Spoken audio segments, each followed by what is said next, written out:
Mengapa ya dapat terjadi endapan primer yang terkayakan kembali? Apa aja sih proses yang menyebabkan hal tersebut? Di mana ya kira-kira keterdapatan dan apa contohnya? Yuk kita bahas. Assalamualaikum warahmatullahi wabarakatuh. Halo pejuang geologi, perkenalkan nama saya Anisha Sekar di Nila Teknik Geologi ITERA Angkatan 2017. Di video ini saya akan membahas tentang Supergen Enrichment Deposit. Ada yang tahu nggak apa sih Supergen Enrichment Deposit itu? Supergen Enrichment adalah pengayaan sekunder di mana terjadi pelarutan material dan pengendapan pada kedalaman, menghasilkan konsentrasi yang lebih tinggi. Syarat-syarat terjadinya pengayaan supergen: yang pertama, material yang poros dan permeable; yang kedua, mengandung banyak pirit untuk membentuk larutan yang asam; yang ketiga, mengandung mineral logam yang dapat larut oleh larutan asam; dan yang terakhir, terdapatnya lingkungan tempat terjadinya pengayaan secara kimia. Pembentukan supergen melalui 3 tahap. Yang pertama, mineral teroksidasi dan dilarutkan pada bagian pertama. Yang kedua, logam larut dengan meresap air asam. Dan yang ketiga, logam diendapkan pada atau dekat water table. Lingkungan pembentukan supergen sama dengan residual, namun berbeda proses pembentukannya. Setelah material terlepas dari batuan induk dan melapuk lalu mengalami proses pengayaan mineral dan menyatu pada zona enrichment, sisanya yang merupakan gangju mineral akan terbawa sampai ke gosan. Idealnya ada 3 zona mendasar. Yang pertama, zona teroksidasi atau zona larut.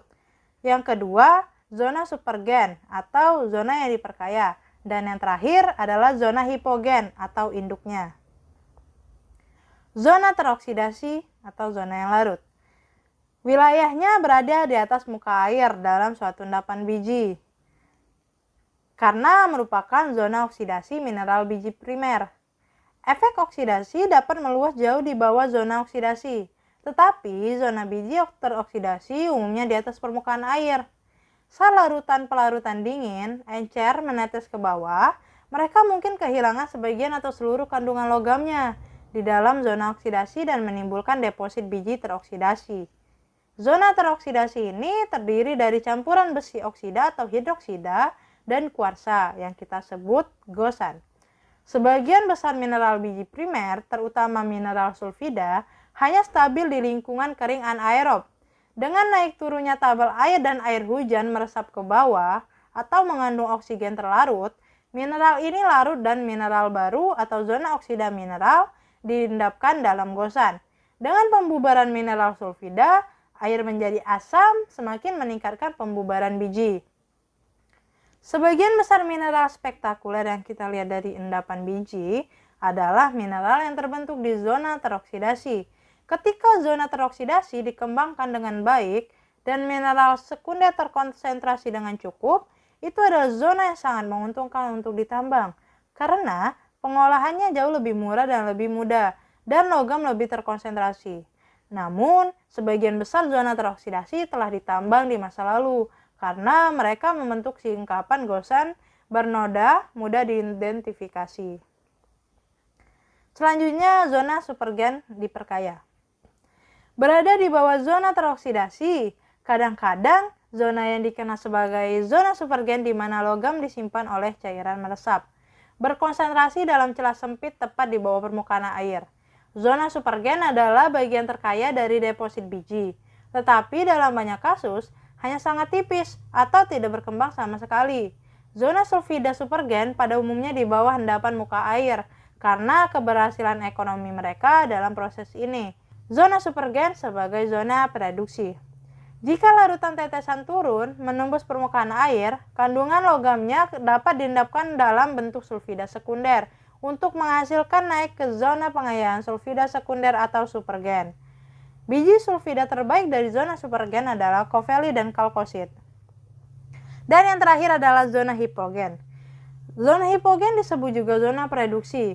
Zona hipogen terdapat pada bagian bawah dari deposit, merupakan origin bagian dari deposit. Mineral sulfida yang tidak diubah merupakan mineral primer dan disebarluaskan seperti pirit, kalkopirit, spalerit, dan bornit.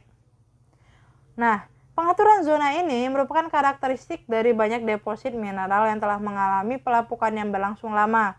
Di tempat-tempat zona supergen sulfida mungkin tidak ada. Di dalam kasus yang jarang terjadi, zona teroksidasi dangkal atau kurang. Seperti di beberapa daerah yang gersang atau daerah yang mengalami erosi cepat. Ciri-ciri dari supergen: memiliki kandungan besi yang tinggi akibat oksidasi dan juga merupakan kumpulan endapan logam murni. Menurut Bateman 1960, mineral yang umum dijumpai ada bauksit, hematit, limonit, siderit, emas murni, wulfenit, perak murni, tembaga murni, bornit, kalkosit, kalkopirit, kovelit, malakit, dan azurit, dan lain-lain. Sedangkan mineral gengyu itu seperti silika, bauksit, kalsit, dolomit, siderit, gips, mineral lempung, pirit, dan markasit. Nah, dari paper yang saya temukan, ternyata endapan supergen enrichment ini terdapat pada Indonesia. Di Indonesia, endapan epithermal emas perak pongkor dengan cadangan setidaknya 98 ton emas dan 1026 ton perak. Nilai rata-rata 16,4 gram per ton AU dan 171,2 gram per ton AG. Adalah salah satu penemuan emas dan perak terbaru dan terbesar di Indonesia. Terbukti dalam waktu singkat dengan kurun waktu 1988 lebih kurang 1991. Mineralisasi emas primer pada air proses deposisi akan memiliki nilai rata-rata 6 hingga 8 gram per ton, seperti yang ditemukan di bagian endapan yang tidak teroksidasi. Namun, 250 meter teratas dari profil tambang memberikan nilai emas rata-rata 16 gram per ton, yang menunjukkan pengayaan signifikan oleh proses supergen. Di Indonesia, tadi kan kita sudah membahas pertambangan pongkor. Gambar pertama merupakan pemandangan tambang pongkor yang berada di bagian atas tengah foto. Yang kedua merupakan jigsaw breksia di dalam lava andesit, unit andesit bawah, menggunakan situs helipad. Yang ketiga, pembentukan epiklastik terjepit di dalam gunung berapi andesitik, unit andesitik bawah. Yang keempat, subunit basal dari vulkanik tengah, open pit pasir Jawa. Dan yang terakhir, itu lapili dan blok tuff. Subunit utama dari Igningrid dari unit vulkanik tengah. Dipotong-potong oleh urat kuarsa karbonat. Indikator awalnya itu pembukaan urat terowongan level 500. Nah, gambar-gambar ini merupakan gambaran dari mineral hipogen menjadi supergen. Yang kedua ini merupakan gambaran dari mineral malakit. Dan yang ini merupakan mineral kalkosit. Wah, luar biasa juga ya endapan supergen enrichment ini. Masih banyak lagi loh macam-macam endapan mineral yang dibahas oleh teman-teman saya lainnya. Hanya ini yang dapat saya sampaikan. Jika ada kata salah mohon dimaafkan. Saya akhiri. Wassalamualaikum warahmatullahi wabarakatuh. Salam geologi, jayalah Perhimagi. Terima kasih kepada Bapak Insinyur Nur Cahyo Indro Basuki MT PhD selaku dosen luar biasa dari Institut Teknologi Bandung, pengampu mata kuliah endapan mineral.